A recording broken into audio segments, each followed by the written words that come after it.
보통 나무는 크는 것이 보이지 않습니다. 물론 작은 묘목일 때는 이 나무가 한 철이 지나고 한 해가 지나면 이 묘목이 쭉쭉쭉 자라는 것들이 보이지만은 큰 나무는, 어느 정도 커버린 나무는 나무가 이제 자라고 있다는 느낌이 잘 들지 않습니다. 왜냐하면 그 성장이 아주 미미하게 이렇게 자라기 때문에. 그러나 생명 있는 것은 절대로 성장이 멈추지 않습니다. 여러분, 오늘 저희들이 먼저 읽었던 이 출애굽기 14장 13절과 14절의 이 말씀은 바로 무슨 말씀인가 하니까 이스라엘 백성들이 이제 이집트를 탈출해서 홍해 바다를 건너가야 이제는 완전히 이집트를 완전히 탈출하는 거예요. 그래서 이 파라오의 영향력을 완전히 벗어나기 위해서 바다를 건너서 이제는 저 아라비아 사막으로 건너가 버려야 이제는 완전히 과거를 청산하는데 어떤 일이 벌어졌죠? 바로 뒤에 이제 큰 파라오의 군대가 전차를 타고 지금 추격을 하는 거예요. 추격을 하고 있는데 홍해 바다는 우리가 알다시피 내과가 아니에요. 내과는 신발로 벗고 건너가면 되지만은 홍해는 바다입니다. 그런데 보세요. 사람이 한두 명도 아니고 200만 300만 되는 오늘로 치더라도 광역시 두세 개의 인구가 지금 파라오의 군대에게 쫓기는 거예요. 그 사람들이 이 바다를 지금 건너가야 됩니다. 배가 있습니까? 유람선이 있습니까? 뗏목이 있습니까? 아무것도 없는 이 상황 가운데에 지금 발을 동동 굴리는 거. 발을 동동 굴리고 있을 이때에 하나님이 이 이스라엘 백성들이 어떻게 이 바다를 건너가야 될지 지금 그것을 말씀해 주시니 오늘 먼저 하신 말씀이 모세가 백성에게 이르되 너희는 두려워하지 말고 가만히 있어서 여호와께서 너희를 위하여 행하시는 구원을 보라. 너희가 오늘 본 애굽 사람을 영원히 다시 보지 아니하리라. 여호와께서 너희를 위하여 싸우시리니 너희는 가만히 있을지어다. 여러분, 앞에는 바다요, 뒤에는 이 이집트 군사요. 지금 이 이스라엘 백성은 사면초가와 같은 그런 상황에 이르렀습니다. 이런 사면초가에 이르렀을 때 하나님의 대안은 뭐냐? 바로 너희들은 가만히 있어서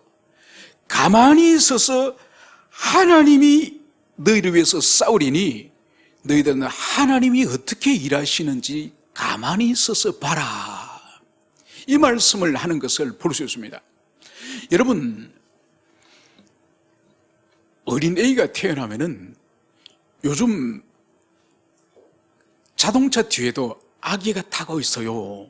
이렇게 붙여놨죠, 그죠? 원래는 그게 만약 그 차가 사고가 나면은, 인사사고가 나면은, 만약 운전하던 사람들이 보통 이렇게 정면 충돌한다든지 그러면 운전하는 사람들 먼저 상처를 받지 않습니까? 기절을 합니다.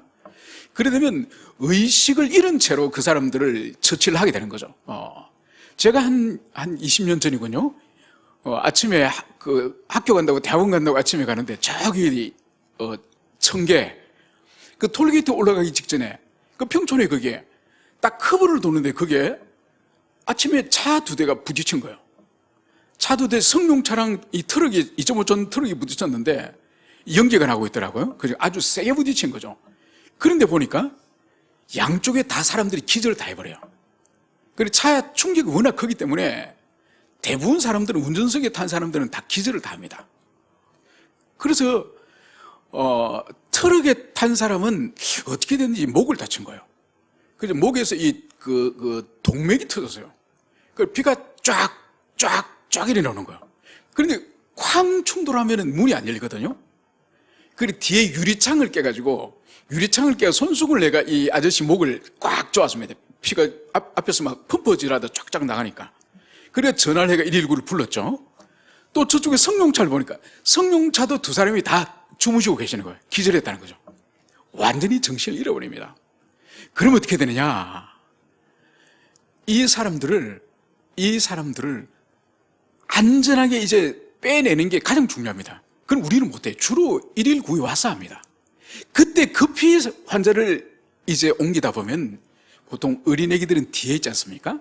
이 어린애기들을 놓쳐버리고 어린들만 119에 데리고 가는 거죠. 그래서 실제로 있던 일인데 이 차가 폐기된 이 차를 폐기장으로 보내버린 거예요. 부모는 아직 정신을 회복을 하지 못했는데 이 차 폐차장에 애기가 들어가서 잃기도 하는 거죠. 그래서 애기는 이 영아 상태에 있는 거는 철저하게 밖으로 이 차에 애기가 타고 있고 또 이 애기는 가장 우선적으로 돌봐줘야 되고 이 애기는 철저하게 부모에 의존되기 때문에 누구도 이 애기의 권리를 가로막지 말라고 사회 어디를 가더라도 이 영아 유아에 대해서는 철저하게 보호를 하는 거죠.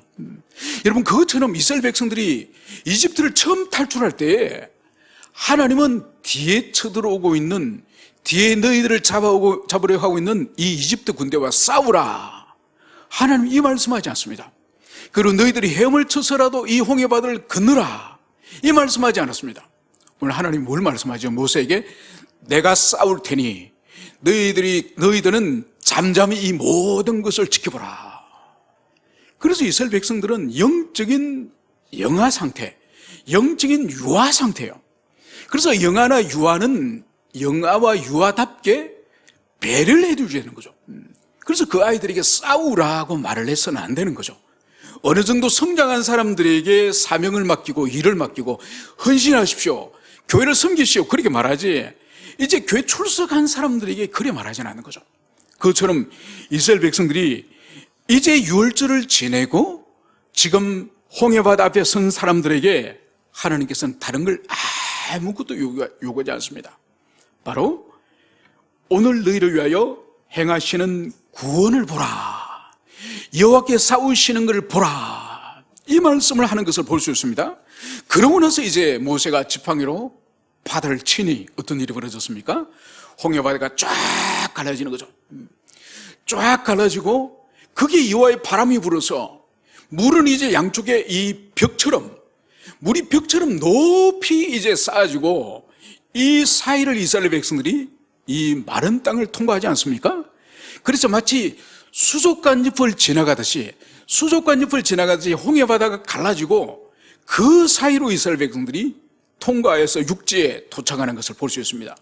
그리고 40년 동안 그 광야에서 수많은 일들을 거치고 반역과 반란과 또 거기서 우상 숭배와 또 간음과 또 얼마나 많은 악들이 그 40년 광야 속에서 있었습니까? 그 광야를 모두 끝내고 이제 두 번째 홍해바다를 할 수 있는 이 요단강 앞에 오늘 선 장면을 우리가 두 번째 오늘 여호수아에서 읽었습니다. 여러분, 홍해바다를 첫 번째 그들이 건남으로 한 시대를 종결합니다.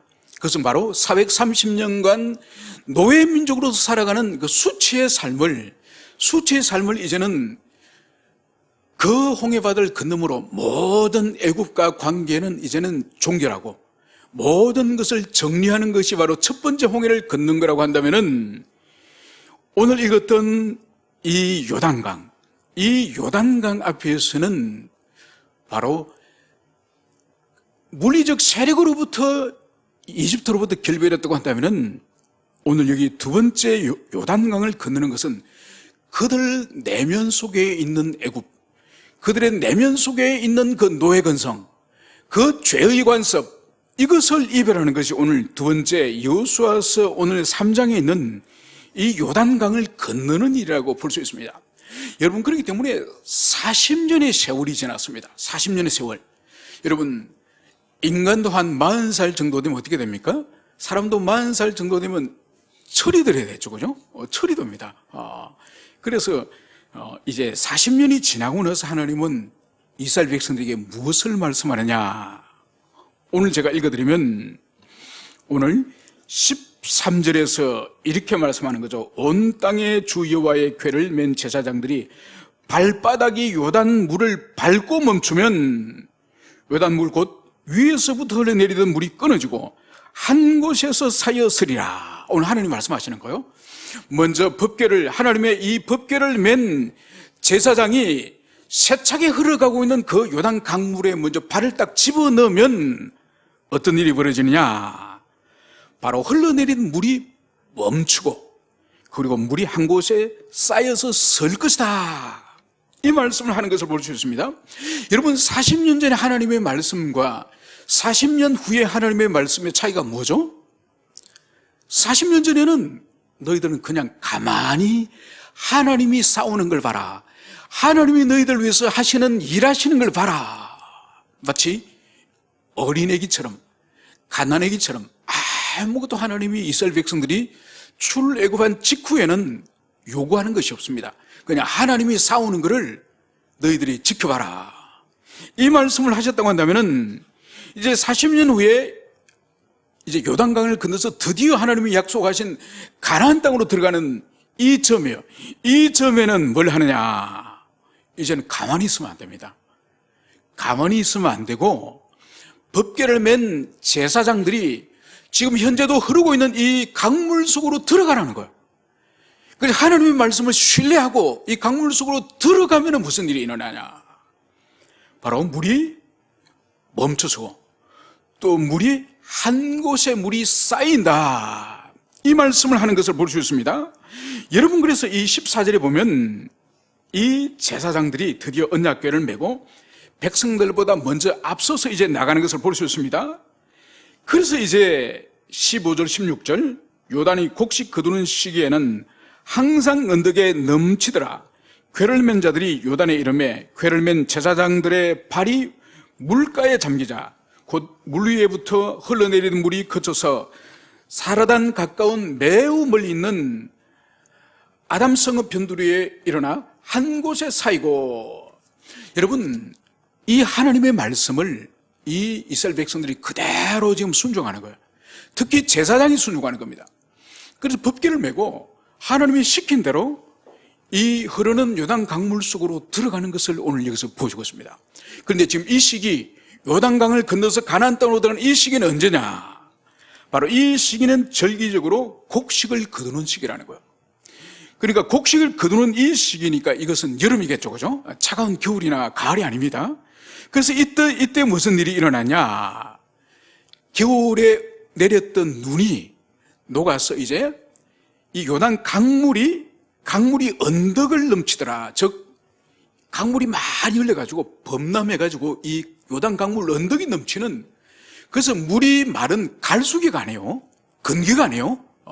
물이 많이 흐르는 이 시기인데 바로 이 시기에 이 제사장들이 흐른 강물에 발을 딱 집어넣으니까 물이 탁 멈추면서, 물이 멈출 뿐만 아니라 이 물이 역류를 해가지고 이 물이 사라단 가까운 매우 멀리 있는 아담성읍 변두리까지 이 물이 밀려가는 것입니다. 여러분 물은 원래 아래로 낮은 곳으로 흐르지 않습니까? 흐르는데 이 제사장들의 발걸음이 강물에 닿자마자 물이 멈추면서 물이 뒤로 쫙 이렇게 밀려가는 이것을 여기서 보여주고 있습니다. 그러면서 오늘 여기서 무슨 말씀을 하고 있느냐? 바로 17절 여호와의 언약궤를 맨 제사장들은 요단 가운데 마른 땅에 굳게 섰고 그 모든 백성이 요단을 건너가기를 마칠 때까지 모든 이스라엘은 그 마른 땅으로 건너갔더라.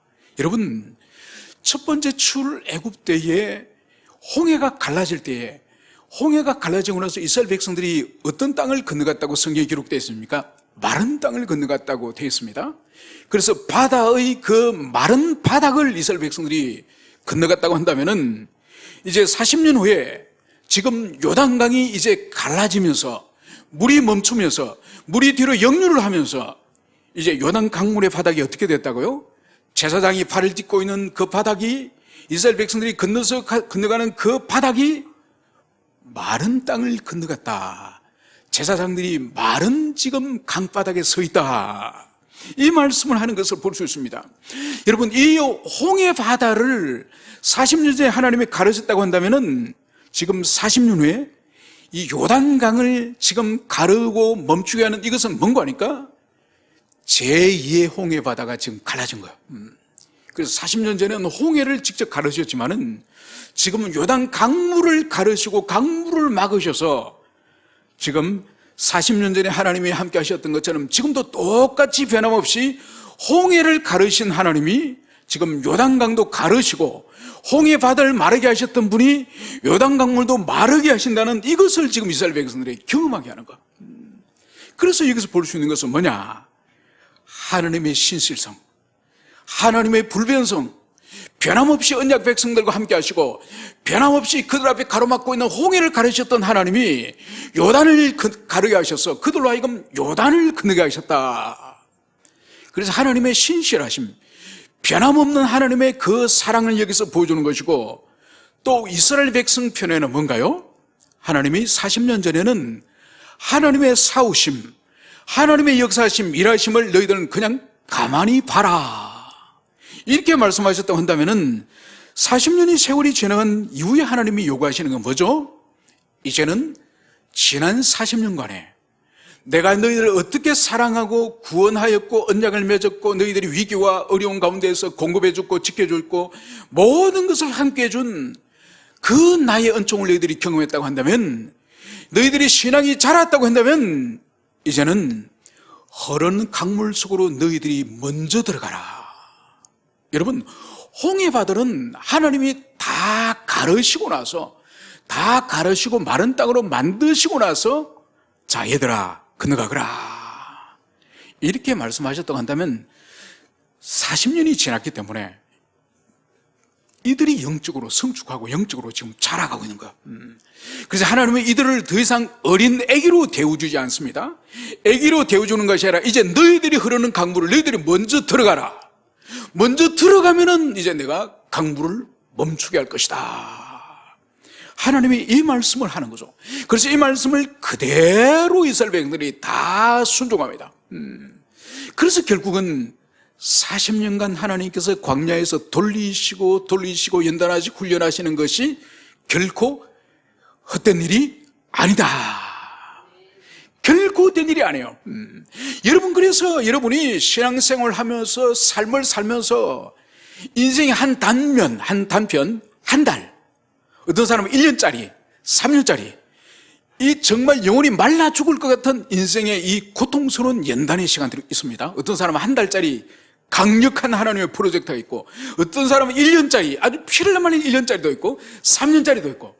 여러분, 이게 다 광야의 시간이에요. 광야의 시간.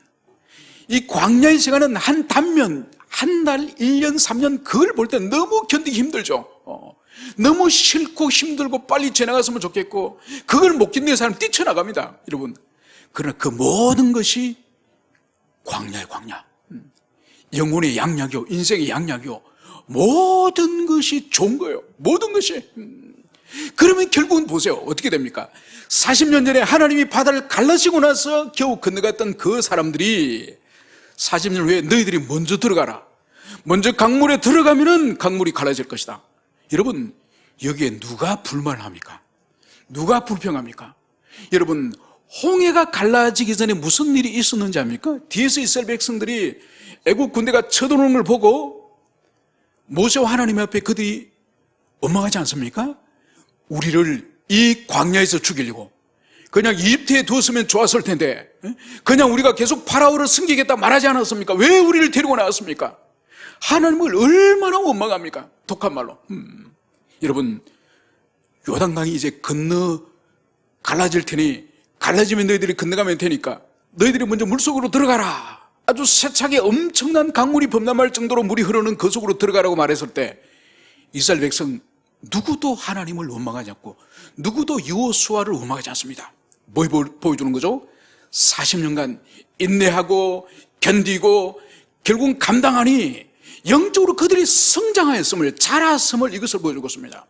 여러분, 우리가 욥기를 지난번에 긴 시간 동안 묵상했던 것처럼, 여러분, 욥에게 하나님이 허용해 주시는 그 고난은 감당할 수 없는 고난이지만은, 여러분, 선하신 하나님이 주시는 고난, 선하신 하나님이 허용하시는 고난, 여러분, 양약이에요. 양약. 많은 사람들이 그걸 견디질 못하는 거예요. 그걸 통과해야 더 높은 단계에 올라가고, 더 높은 단계에 올라가고, 더 높은 단계에 올라가는데 그 과정을 받아들이지 못한 거예요. 여러분, 그게 문제예요. 믿음이었기 때문에요. 믿음이었기 때문에 고난과 연단도 좋으신 하나님, 선하신 하나님이 주시기 때문에 결국은 내 영혼에, 내 삶에 선으로 주실 것이다. 이 믿음이었기 때문에 다 고난은 싫고 역경은 싫고 환난은 싫고 여러분, 궁극적으로 이들이 요단강을 발범으로 말미암아서 이들이 드디어 요단강을 통과해서 약속의 가나안 땅으로 들어갔습니다. 이제 말씀을 정리하고자 합니다. 여러분, 내년도에도 올해 여러분들에게 이런 모양 저런 모양의 고난과 역경이 있었던 것처럼 내년도에도 변함없이 있습니다. 이스라엘 백성들이 403년 동안 이집트에 있을 때도 고난이 계속 이집트의 고난이 있었던 것처럼 그들이 홍해를 건너고 이제 자유로운 몸으로 광야에 들어왔을 때 여러분, 고난이 끝났습니까? 아니요. 차원이 다른 고난이 있을 뿐이에요. 차원이 다른. 여러분, 40년 동안 이 광야에서 그렇게 고난과 역경을 다 통과하고 훈련을 통과해서 드디어 오늘 요단강을 통과했죠. 그죠? 약속의 땅에 드디어 들어왔습니다. 여러분, 약속의 땅은 이제 고난 면제 행복 시작입니까? 아니에요. 이제 여기 와서 뭘 해야 되느냐?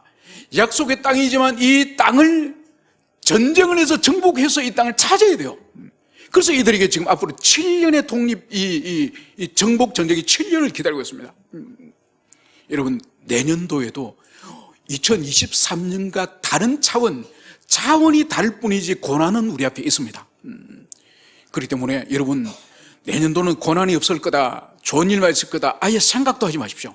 차원이 다른 고난이 있었기 때문에 우리에게 필요한 것은 올해를 능가하는 차원이 다른 믿음을 달라고, 차원이 다른 믿음을 소유해야 된다고 여러분이 생각해야 될 것이지 고난이 없을 거라는 생각은 처음부터 하지 마십시오. 그래서 이제 이스라엘 백성들은 이제 드디어 이 요단강을 건너서 길갈에서 오늘 드디어 이들이 머무는 것을 볼 수 있습니다. 그때 여호수아가 한 지파의 대표 한 명씩 나와라. 그래서 그 대표 한 명, 12명 모두를 모아서 너희들이 잠시 전에 나왔던, 통과했던 이 요단강 한가운데 있는 돌멩이를 하나씩, 한 지파에 하나씩 돌멩이를 취해라. 그 돌멩이를 취해서 이제 이 길갈에 12돌을 세우게 됩니다. 12비석을 세우게 되는데, 이제 이것을 여호수아가 왜 세우는지 백성들이 묻는 거예요. 세월이 많이 지나서 후손들이, 아버지, 이 길갈에 있는, 이 요단강변 길갈에 있는 이 돌 12개는 도대체 무엇입니까? 이걸 너희들의 후손 자손들이 물을 때에 바로 우리 조상들이 이집트 430년 동안 노예로 있다가 홍해를 하나님이 갈라주셔서 나오지 않았냐. 그래서 우리가 홍해를 건넜지만은 하나님께 불순종해서 40년간을 이 광야에서 연단을 받다가 그 40년의 연단이 모두 끝나고 나서 하나님이 드디어 이 땅을 주셨는데, 이 땅을 주실 때에 이제는 우리가 먼저 요단강물에 들어가도록 하셨을 때에, 우리가 순종했을 때 홍해 바다가 갈라지듯이 요단강이 갈라진 거다. 그래서 그 갈라진 요단강으로 통과했다는 그 역사적인 증거물이 바로 한 지파에 한 명씩 강에 있는 돌을 뽑아내서 이곳에서 길갈에 이곳에서 기념비를 세웠다. 그래서 너희들도 이 길갈에 이 기념비를 볼 때마다 하나님이 홍해 바다를 쪼개셨고 두 번째로 요단강을 건너게 하셔서 이 약속의 땅을 우리가 차지하게 된 거다. 하나님의 이 구원 사역을 너희들이 절대로 잊지 말라. 너희 후손들에게 너희들이 그것을 전하고 가르쳐라. 바로 여호수아가 이 길갈의 12돌을 향해서 자손들에게 그렇게 말씀을 한 거죠. 이제 여러분께서도 2024년을 이제 맞이하고 23년을 보내면서 23년도에는 여러분들이 무슨 일이 있었는지 나중에 여러분 자녀들에게, 여러분 후손들에게 그것을 가르치십시오. 그리고 24년도에는 그 해는 내가 23년도보다 더 영적으로 더 성숙해서 차원이 다른 믿음을 가지고 그때 또한 내가 직장의 동료를 이렇게 섬겼고 가족을 이렇게 섬겼고 우리 집안에 위기와 어려움이 있을 때 이렇게 내가 기도로 이겨냈고 또 교회의 어려움과 교회의 고난을 내가 이렇게 함께 동참해서 하나님을 섬겼다. 이것을 길갈의 12돌을 보고 질문할 때 후손들에게 말하는 것처럼 여러분들의 2023년, 24년의 인생에 대해서 후손들에게 여러분들이 믿음으로 증거하는 여러분 되시기를 축원합니다. 함께 우리 기도하시겠습니다.